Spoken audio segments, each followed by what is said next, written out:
The nation remembering one of the most powerful and polarizing vice presidents in American history. Former Vice President Dick Cheney has died, his career in politics spanning decades. A commanding presence in the White House after 9/11, advising President Bush and pushing for the U.S. war in Iraq. A lifelong conservative voice who became a vocal critic of President Trump in his late years. Here's our chief Washington correspondent, Jonathan Karl, tonight. Flags are at half-mast at the White House and Capitol tonight in honor of former Vice President Dick Cheney, one of the most consequential and polarizing political figures of our time. They wouldn't call me Darth Vader for nothing.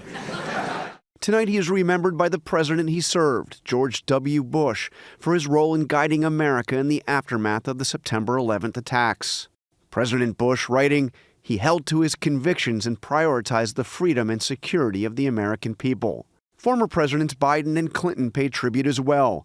Clinton writing, though we often disagreed, I always respected his dedication to our country and his unwavering sense of duty.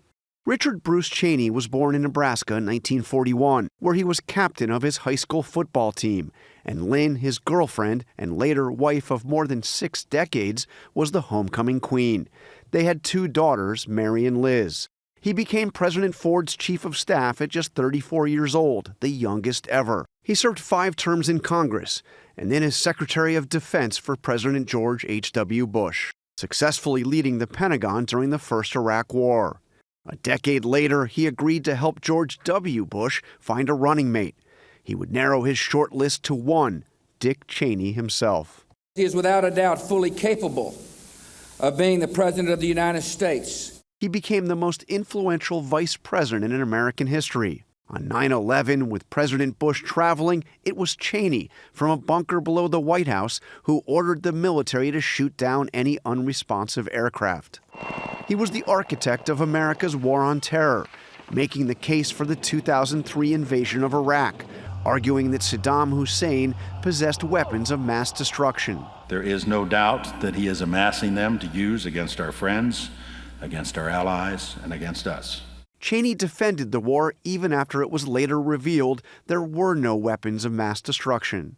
And he defended the use of harsh tactics, including waterboarding, which many regarded as torture. I was a big supporter of waterboarding.